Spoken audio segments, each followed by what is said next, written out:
Hello guys and welcome to the video number 6. Alors on va essayer de continuer notre exploration des variables en faisant ici un peu de l'arithmétique, ok, un peu d'arithmétique. Donc pour cela on va déclarer de nouvelles variables, ici une variable x qui va recevoir comme valeur la valeur 5 ou 45 puisque j'ai eu ici une faute de clavier, donc on prend ici simplement 45 et également on va déclarer une variable y qui va prendre comme valeur ici 34. Alors, qu'est-ce que vous remarquez ici? J'ai déclaré deux variables. Et la déclaration de ces deux variables est simplement ici séparée par cette virgule. Donc, on parle de comma, ok? Donc, ici, j'ai le mot-clé var. Et ensuite, qu'est-ce que je mets? X reçoit comme valeur 45. Et également, je mets la virgule pour dire que je n'ai pas terminé de déclarer des variables.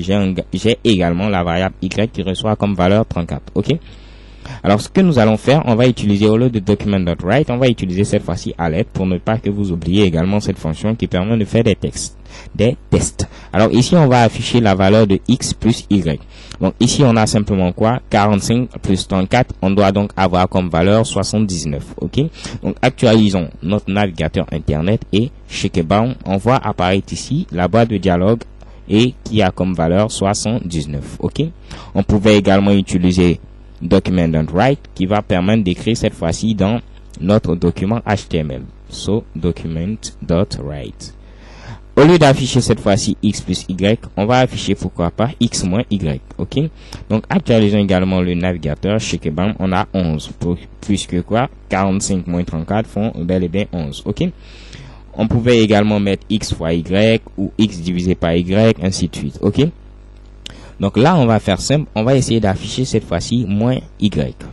Voyons ce que cela donne comme résultat chez Kebam, moins 34. Donc vous voyez qu'ici, JavaScript est vraiment très intelligent. Il maîtrise également les mathématiques. Donc ici, nous avons simplement donné l'opposé de y et il nous donne comme valeur ici, moins y qui est bel et bien ici, moins 34. Ok?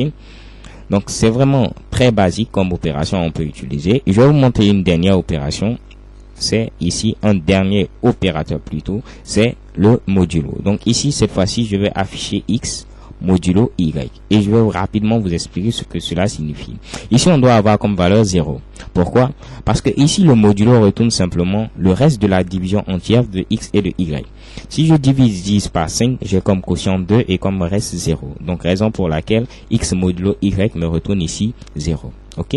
Si je divise cette fois-ci, pourquoi pas, prenons ici 5 et 5.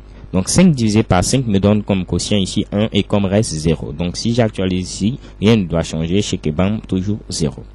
Mais si cette fois-ci, j'ai 5 et que je divise ici 5 par 2, voyons ici ce que j'ai comme résultat chez Kebam 1. Pourquoi 1? Parce que j'ai dit que le modulo retourne ici le reste de la division entière. Ok? Donc 5 divisé par 2 en division entière me donne comme quotient 2. Et comme reste, il va me rester simplement ici 1. Puisque cela va faire 2 fois 2 qui font 4. Donc 5 ôté de 4, on a simplement 1. Ok? Donc le modulo, rappelez-vous, simplement nous donne ici le reste de la division entière des 12 opérandes qui sont fournis ici. So thank you guys for watching and see you to the next video. XOXO.